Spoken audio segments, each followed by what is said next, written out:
So then we heard the gunman come in the bathroom, and he was trying to like get his, you just hear him say the D word, and he says, my gun is jammed. And everybody looked at each other in the store, like, and like surprised, like, you know, just looked at each other and was just like, we can bum rush him. We can bum rush him. That's how you hear. We can bum rush him. We can bum rush him. And my best friend was like, we can bum rush him. We can get him. And by the time the guy at the door got the memo that we were going to do that, when he swung the door open to try to do it, the gunman got his other gun. We didn't know he had two, and he shot him.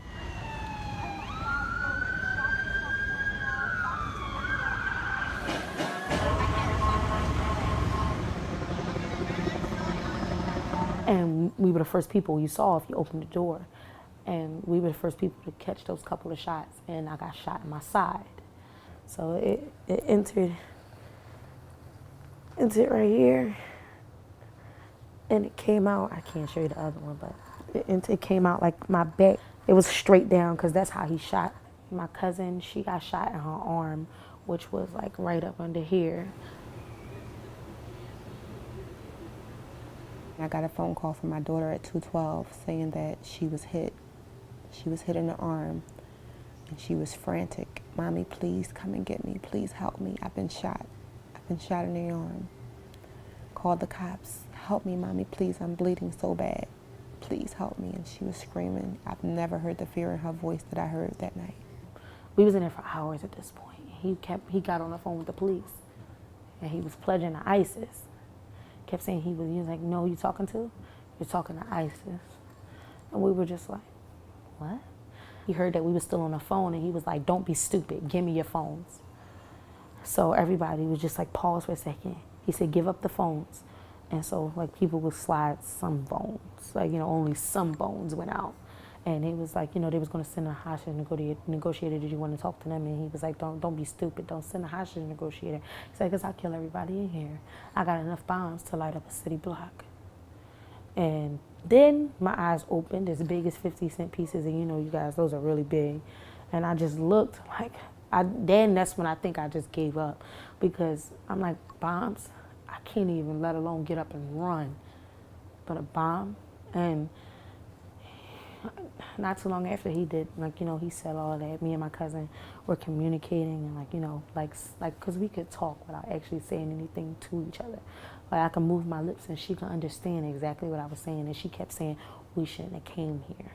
We shouldn't have came here. And I'm like, but don't blame yourself. We gonna be all right. So at this point, because the shooter's still in the bathroom with us, he pushed a trash can in front of the door. You hear the first bomb go off, and that's when I thought, this is the end, because I had to lay face down in blood. And I'm looking, and I could see up under it, like under the door, and he looks under the door. And I just remember him saying, oh yeah, after he looked me in my face, because my eyes were wide open, and I guess he must have thought I died like that, like with my eyes wide open. But I was just staring at him. I didn't want to blink, because then he knew I was alive. But I was just staring at him, and he looked deranged. It looked like something was wrong with him. And my cousin, she was still laying on my back, so when he did that, that's when the bathroom wall coming down, and then you could see out there at this point. And him and the cops got into a gun war, and I remember looking up and seeing like all this smoke, and I see him go out there, and they was like, put your gun down, put the gun down. And obviously he didn't put the gun down, and they get into a gun war, and I'm getting burned up by bullets ricocheting, and the gunpowder, whatever, is burning me. I'm getting burned, stung up, you know, and all kinds of stuff like that. So I'm just like scared out of my mind. So I see him drop. I see him die. So now I'm like, oh my God. At this point, I feel my cousin's body weight go heavy. And I'm just like, so I mean, right, so I grab her and she didn't tap me back. I tap her again, she didn't tap me back. I dig at her, like, you know, I got long nails, and just dig at her. And she didn't respond back then. But then I grabbed her hand, and she was able to grab my hand back. I said, okay.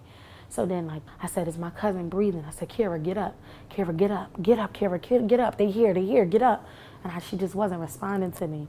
So I'm like, God, you're going to give me the strength to get off this floor. And I just literally just forced myself up and pulled myself from under her, and I grab her and I pull her onto my lap. And I'm like, my cousin. I'm like, my cousin. But that night, I was calling them my sisters. You can ask any of them ambulances if they remember. They tell you, that's all I said to them. Where's my sisters at? And they're like, don't worry about her because they're going to get her. They're going to get her. Just we need to worry about you. I said, I can care less about me. Can y'all go get my sister?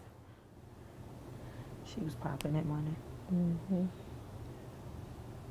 She just graduated last Monday from West Catholic Preparatory High School in Philadelphia.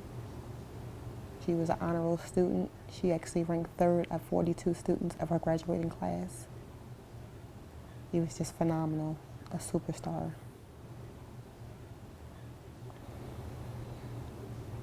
I'm just sickened with everything that we have in place and all the systems and all the technology that nothing could have been done to save those kids sooner. Kira's mom called my mom, and my mom just started she just turned real hysterical. And that's how I knew. She didn't even have to tell me that Kira didn't make it. I just knew. It's hard, I don't want to go home. Because I think that's when my reality is going to hit me. I don't want to go home. I want to stay here. Because I'm not prepared for that yet.